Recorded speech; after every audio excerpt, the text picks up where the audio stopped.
ओम नमो ओंकारेश्वर देवताय नमः. ओम नमः शिवाय. ओम नमः शिवाय. अवधूत चिंतन श्री गुरुदेव दत्त. मंडळी, आज सोमवार. हं? त्यानिमित्त तुम्ही मंडळींनी ज्यांनी ज्यांनी प्रत्येक सोमवारी जवळजवळ बरेच मंडळी अशा आहेत की प्रत्येक सोमवारी शिवाभिषेक ओंकारेश्वर अभिषेक पूजा करण्यासाठी दक्षिणा वगैरे पाठवतात. त्या मंडळींचे शिवाभिषेक पूजा करण्यात आल्या. त्यांच्यासाठी तुमच्यासाठी शंभूकडे प्रार्थना केली. तुम्ही सुखी समाधानी आनंदी राहावं. तुमच्या काय जी समस्या असतील त्या दूर व्हाव्या याकरता मी ओंकारेश्वर चरणी प्रार्थना केली. तर मंडळी, आज विषय घेतला आहे की शिवभक्ती का करायची. हं? आता खूप मंडळींना की शिवाची भक्तीच का करावी लागती. तर एक मी जास्त विस्तारित नाही सांगणार, तुम्हाला समजेल अशा सोप्या एकदम ग्रामीण भागातील भाषेमध्ये बोलतो मी तुम्हाला. शिवभक्ती करण्याचं कारण म्हणजे शिव ही देवता अशी आहे की फॅमिलीतली देवता आहे, म्हणजे कुटुंबाची. हं? म्हणजे आपण कुटुंबात राहणारी माणसं आहोत. आपण काही संन्याशी वगैरे नाहीत. हं? की सगळा त्याग केलाय आणि आपलं नुसतं देवदेवच करायचं असं नाही. आपण कुटुंबामध्ये राहतो. आपल्याला फॅमिली आहेत, सगळे आहे. मग आपल्या घरात काही अडचणी असतात, समस्या असतात. हं? ती दूर करणारी देवता म्हणजे शिव. हं? म्हणून शिवाची उपासना करायची, शिवशक्तीची उपासना करायची. कारण ही उपासना करण्यास आपल्याला एकदम सोपं जातं. कारण इतर जी देवता आहेत त्या काही नियमात चालावं लागतं. तसं इथं ह्या शिवाला नियमाची एवढी काही आवश्यकता पडत नाही. हं? आपण शिवपूजा करायची म्हटली, की आपण समजा कुठे गेलो आहोत, हं? तरी आपल्याला शिवपूजा करता येते.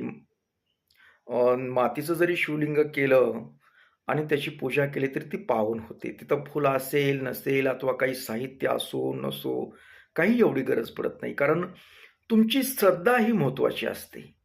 म्हणून शिव ते मानून घेतं. तुम्ही कशी पद्धतीनं तुमच्याकडे काही नसेल ना, तुम्हाला एक सोपं सांगतो. तुम्ही प्रवासाला चालला आहात. आता कुठेतरी गावाला गेला आहात. हं. आणि तुमची पूजा करण्याची वेळ झालेली आहे. तुम्हाला नियमितपणे पूजा करायची सवय आहे. तिथं जर पूजा करता येत नाही, आपल्याकडे साहित्य नाही, त्यावेळेस सुद्धा अडून जायचं नाही. मनामध्ये कल्पना करायची, डोळे झाकायचे आणि कल्पना करायची, एक शिवलिंग आहे. सुंदर असं शिवलिंग माझ्या समोर आहे. हं. आणि मी एक पाण्याचा गडू घेतलाय आणि मी त्याच्यावर धार धरतोय. पाण्याची धार धरतोय, अभिषेक करतोय अशी कल्पना करायची. ओम नमः शिवाय नमः, ओम नमः शिवाय नमः अथवा ओम नमो ओंकारेश्वर देवताय नमः, ओम नमो ओंकारेश्वर देवताय. तुम्हाला इतर काही मंत्र येत असेल ते मंत्र म्हणू शकता. वक्रतुंड महाकाय सूर्यकोटी संप्रभा निर्विघ्नं कुरु देव सर्व कार्येषु सर्वदा. गुरुर्ब्रह्मा गुरुविष्णू गुरुदेव महेश्वरा गुरु साक्षात परब्रह्म तस्मै श्री गुरुर्ब्रह्मा असं म्हणून ओम नमः शिवाय, ओम नमो ओंकारेश्वर देवताय असं मंत्र म्हणत राहायचं. आपण काही ठराविक मंत्र झाले आपले की पाणी संपलंय असं मनामध्ये समजायचं आणि बेलपत्र, पांढरे फुलं वाहिलेत असं मनातली मनात कल्पना करायची आणि वाहिलेत. नमस्कार केला, शिवाला काय मागायचं ते मागितलं. हं? आपण प्रार्थना केली अशी कल्पना नुसती जरी केली तरी शिव पावतो, आपल्याला आशीर्वाद देतो. अशी एकदम सोपी सहज करण्यासारखी शिवपूजा आहे. त्याला अशा पूजेला आपण मानस पूजा म्हणतो. हं? इतकं शिव प्रभावी आहे. त्याच्यामुळं असं अडून जायचं नाही की शिवाला हेच लागतं, शिवाला तेच लागतं, अमुकच गोष्ट काही नाही. तुम्ही मनात जरी कल्पना करून जरी शिवपूजा केली तरी तेवढीच पावन होते. हं? कुठं साहित्य नसेल तर. असा हा शिव सगळी आपली भक्ती सामावून घेतो. आपण जी करतो, मनातून करतो भक्ती, ते त्याला मान्य आहे. असा हा शिव आहे. आता आपल्याला बऱ्याच अडचणी असतात. हं? आता समजा उदाहरण द्यायचं झालं तर शिवाकडे सगळ्याच गोष्टी आहेत. शंभूकडे सगळ्याच गोष्टी आहेत. कुणाचं लग्न होत नाही, उदाहरण. हं? शिवशक्तीची जर उपासना केली, हां, शिवशक्तीची म्हणजे शिव पार्वतीची उपासना केली, त्यांची पूजा केली जोडीची, तर लग्न जी व्यत्यय होतो अथवा लग्न जमत नाही, त्यावेळेस सुद्धा असे लग्नाला व्यत्यय होणारे लग्न जुळून येतात.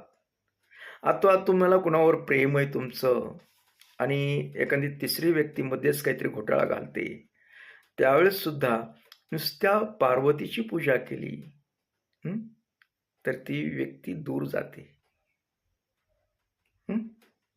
असे अनेक आहेत. आता समजा संतती आहे अथवा नाही आहे, काय आहे तुम्हाला संतती हवी आहे, काही कारणास्तव होत नसेल, तरी आपण जी कार्तिकेय म्हणजे शिवपुत्र, हं, त्याची उपासना केली, शिवपार्वतीची उपासना करून, शिवशक्तीची उपासना करून, त्याची जर उपासना केली तरी संतती प्राप्ती होते.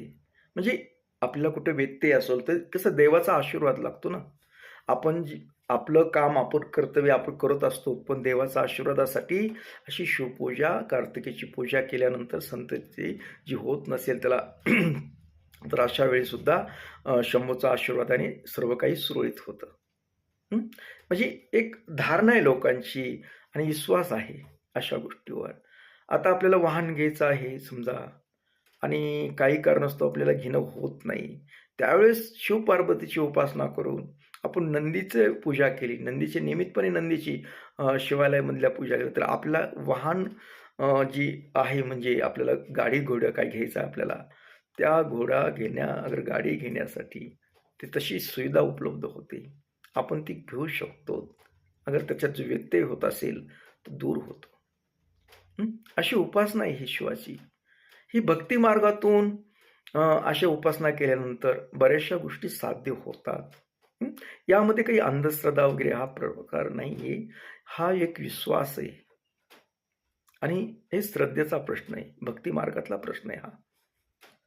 तर अशा पद्धतीनं आपण एकदम सुलभ आणि सहजरित्या करणारी शिवोपासना केल्यानंतर आज सोमवार आहे ना, त्याच्यामुळं मला ह्या गोष्टी सांगाव्या लागतात तुम्हाला. कारण आपण बरेच जण मनोकामना पूजा करतो काही समस्यासाठी आणि त्या समस्या दूर व्हाव्या आणि तुम्हाला शिवातील काही गोष्टी, जी शिवमार्गातील काही गोष्टी, ज्या समस्या दूर करण्यासाठी ह्या गोष्टीतून एक सुलभ आणि सहजरित्या भाषेमध्ये मी तुम्हाला ह्या गोष्टी सांगतोय. कारण हे असं सांगा नाही, बऱ्याच जण करतात असं, बऱ्याच जणांना अनुभव आहे याचा. मी अशा गोष्टी सांगतो, लोकं करतात. हं. त्याच्यामध्ये कुणाला कोणता जाणता नेणत्याची गरज नाही, काही नाही. एक भक्ती मार्ग आहे हा आणि भक्ती मार्गातून बऱ्याच गोष्टी साध्य होत असतात. एक विश्वास असला पाहिजे, श्रद्धा असली पाहिजे आपली. या गोष्टी श्रद्धा, विश्वास असल्यानंतर हा अनुभव येतोच. हं. तर मी तुम्हाला एवढंच सांगतो आज, या सोमवारनिमित्त की तुम्हाला काय गोष्टी हव्यात, तुम्हाला कसं पाहिजे, आपल्या कुटुंबात सुख समाधान पाहिजे, तर शिव उपासना, शिवपूजा ही अत्यंत महत्त्वाची आहे आणि तुम्ही करत राहा. नक्कीच तुम्हाला एक ना एक दिवस तुमची मनोकामना, तुमच्या इच्छा, तुम्हाला सर्व काही मिळून जाईल. एवढी माझी अपेक्षा आणि होणारच आहे ते. एवढं बोलतो आणि हा आजचा कार्यक्रम इथेच थांबवतो. परत भेटणारच आहे पुढील कार्यक्रमात. तोपर्यंत मंडळी ओम नमः शिवाय. जय हिंद, जय भारत. सुखी राहा आणि समाधानी राहा.